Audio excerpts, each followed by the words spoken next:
Hi, good evening.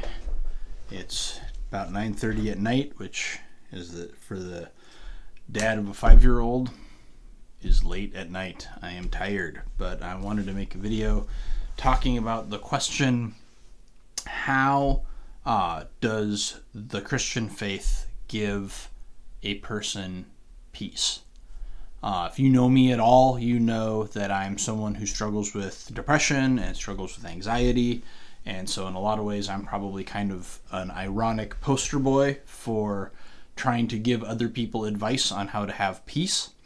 But I like to think of the story of the man who's walking down a road, and one day he's walking down this road and he falls into a hole and he's stuck at the bottom. It's like 20 feet deep. He can't get out. And he just sits at the bottom of the road crying, or the hole crying, "Help, help, help, help me." And one by one, people walk by, and some people just walk past, some people just look in. So occasionally, people look in and sort of, so "You're stupid. You shouldn't have fallen down there." Sometimes people give him advice, ask him if he can climb out. Sometimes people, one person throws in a rope, but it's not long enough. It can't help him. Until finally one day, someone walks along, looks in the hole, sees that he's stuck, and jumps into the hole. And as this guy lands on the bottom and gets up and dusts himself off, the first guy looks at him and goes, "Well, fat lot of help you are. I'm trying to get out of a hole, and now you're stuck down here with me." And the guy who jumped in says, "Yeah, but I've been here before, and I know how to get out." So maybe all of us need to recognize ways in which our weaknesses give us strengths where we're able to help other people. And so, as someone who struggles with anxiety and depression, maybe I have some kind of advice.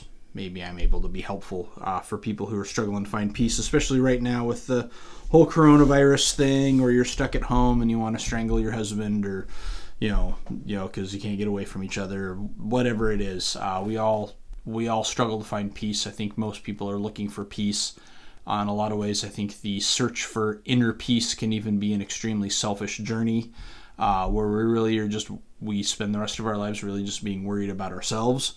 But the two things if I may speak of my understanding of human life, I think the two things a person really needs for happiness and just the courage to keep going in life, and even a person needs really to find peace, is a person needs an object of faith that they can rely on, and I'll get to that in a second. And a person also needs a sense of purpose, a sense of meaning.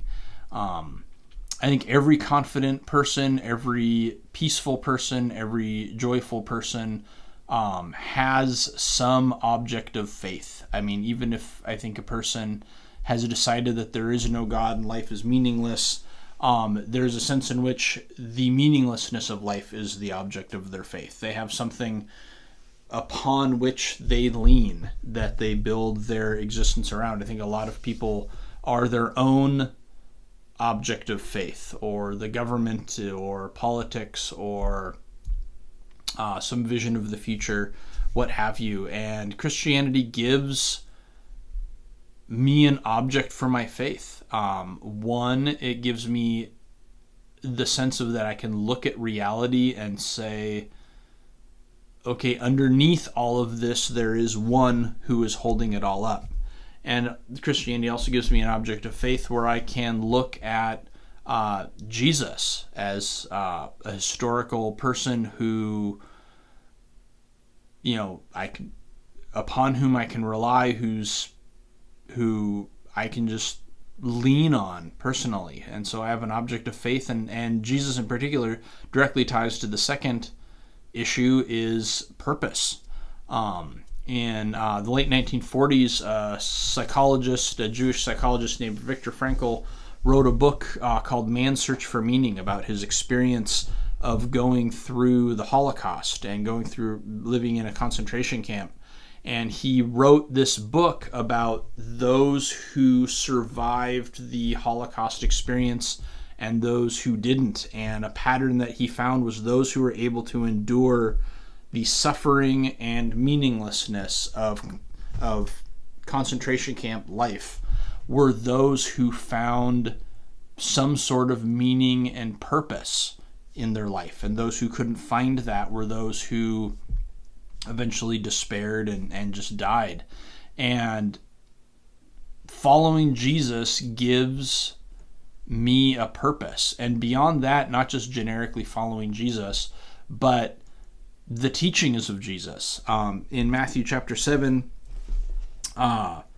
Jesus says in chapter 7, verse 33, "But seek first God's kingdom and God's righteousness, and all these things will be given to you as well." Jesus said that everything you could possibly say about God's will, about what is right in the world, is that a person should love God with their whole being and love the people around them with the same love that we have for ourselves.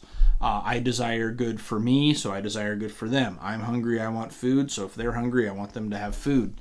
And that brings you into a life of service, a life of love, a life of caring about other people. And then when you're exhausted and that's hard, you have a God upon whom you can lean. And if God is ultimately and most perfectly revealed in Jesus, then you have a God upon whom you can lean, who knows what it is to suffer, who even knows what it is to die. Theologian Paul Tillich talked about God as being the ground of our being, and the two things you can't really deny is being and non-being. Is stuff is, and stuff goes away. I am here, and I will one day not be here. And so if there's a God, then this God has to be the ground of our being, and this God also has to, in some way, take upon himself the threat of non-being and overcome it. And the Christian understanding of God is that God indeed has done that. The abyss, the void, the chaos, the